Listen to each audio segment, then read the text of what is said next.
And now, of course, we have to go on and ask you, Ishan. I mean, you've already put our industry on map, dude.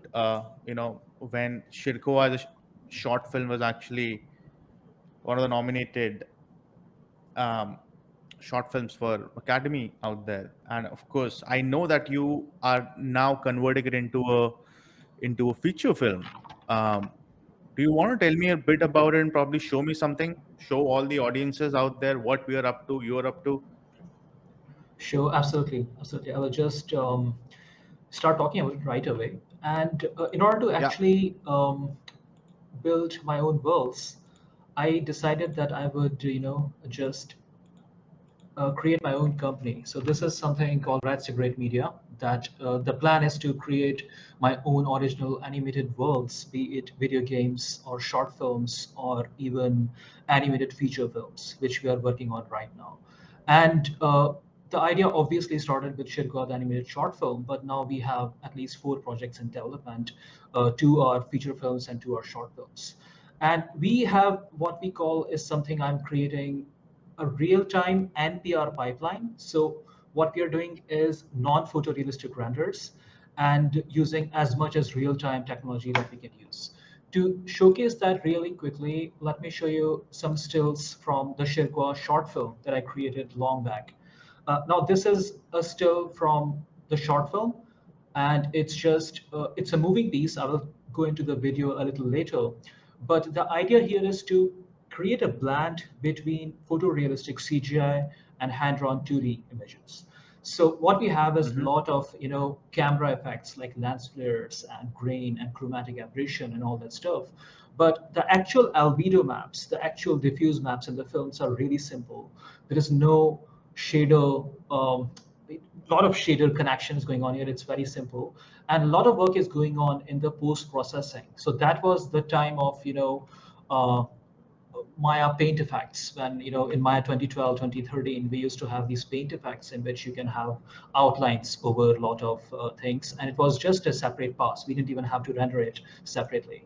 So when I speak about this, let me showcase that we have this, and we have ton of information, as you can see in the occlusion, the clay render.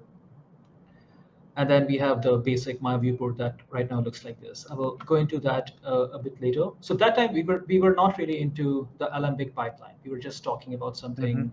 All the rigs were there. The scenes were really heavy. It was just me and one more animator working on it. So it was pretty heavy for a single system to take. But we were able to pull it through. This is another simple scene from the film.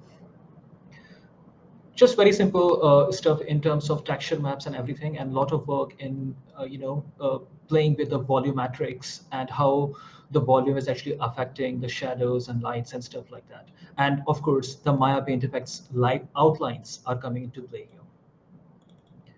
Another really quick overview of that, like we have very very simple polygonal shapes. We don't really, because I mean, it's since we had a small team, we didn't really go for very high polygon in any way, and for us it was really doing the job very well. So yeah, we had to make sure that the renders were keeping under 1 hour per frame, 2 hour per frame at max.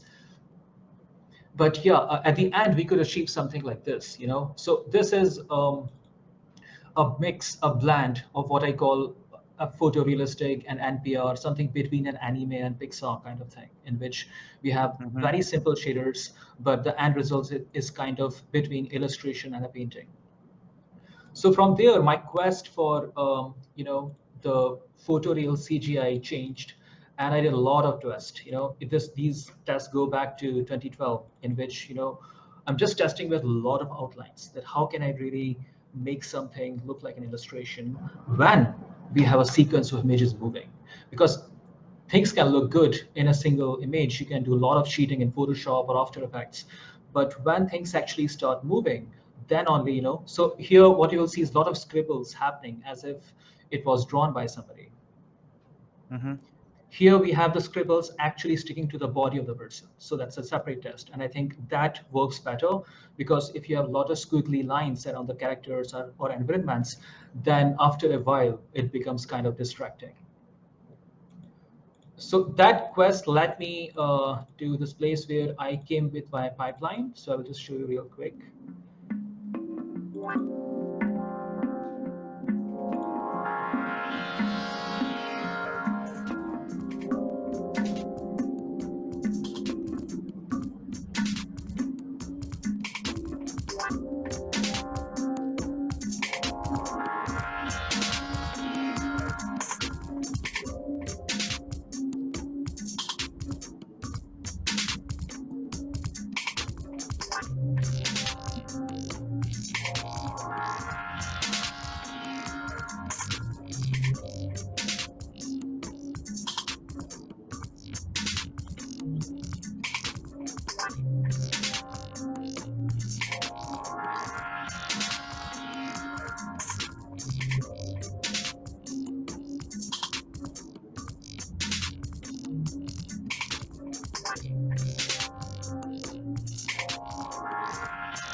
So as you can see, all the stuff that I was talking about, like, these outlines, even the outlines are Yeah. motion blurs, right? So we are not giving away the cinematic aspects of it. We want to use motion blur, we want to use lens effects, we want to use chromatic aberration, we want to use the camera profiles that we can use otherwise in any other photographic render.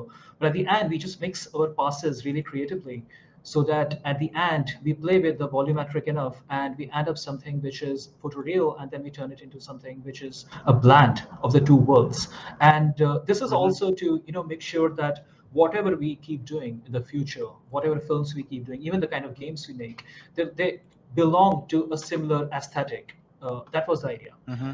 Now, since I'm moving into something which is um, more of a feature film, like it's a lot of volume of work.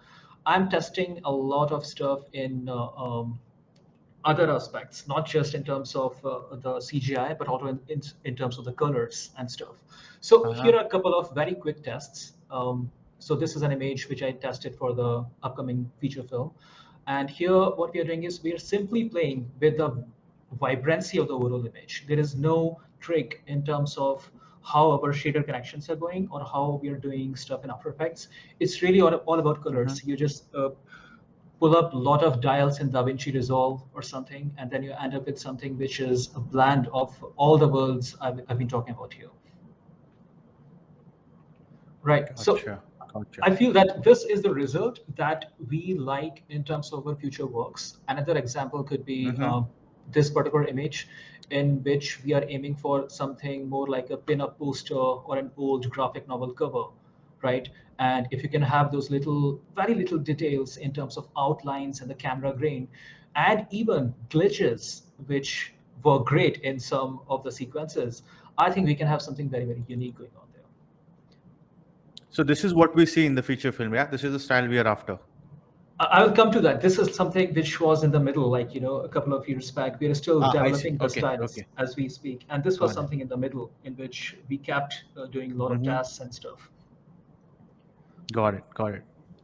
Right. So again, I mean, these tests, but however, since we are working with like very large volume of work, especially in the film, for example, I mean, this is one of the scenes from the film that we are developing, right? So it's like a whole realized district. I still have a lot of sections which are completely hidden, but to just talk about the scale real quick, we have every single thing every single thing has some sort of rig going on there. It's not like we just have the characters who are the rigs. All the vehicles are movable. Hmm. There is a traffic algorithm going on so that we have all the traffics moving separately, and all these crowds. We we want to make sure that it's a living, breathing space, and I can come and put my camera whenever I want. So all these Mm-hmm. scenes are around 4,000 to 5,000 frames long, and where we have a lot of crowd characters interacting with each other. And by the end, when we actually render them, that is the only place when we actually export the Alembic files to a separate, to migrate it to a shorter, cleaner scene. But all the files kind of live here. And let's say in this particular scene,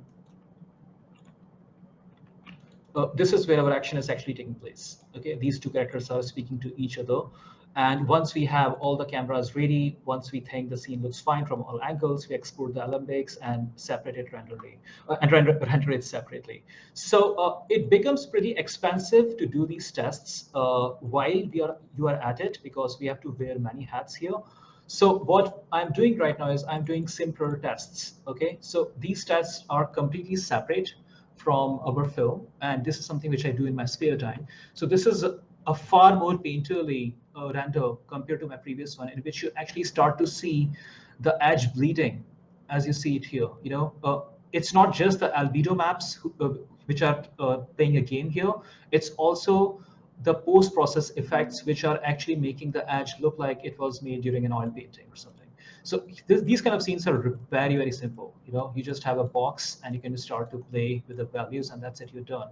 But they really, really help in testing how far we can actually push the photoreal renders and make them look far more painterly. And So I in think you've these, successfully yeah, you were done saying, that. sorry. No, please go ahead. Sure. And while you're at it, I mean, there's a question from Terry who's saying, "Great folio. How many guys in your studio?" Right now we have five, but we five are basically the core team in the studio. We basically develop the whole style, the look development, the storyboards, and everything. And then when it comes to actual volume of work, we partner with other studios. That's how we do it. So our core team always remains kind of small. So when I say that we have like this particular scene, let me go to a particular camera of the scene, right? So we have, okay, this animation going on. Okay, so these two characters are actually interacting with each other right now. And when we actually render it out, and when I really make it cinematic and even give it a sort of a noir look, we end up with something like this.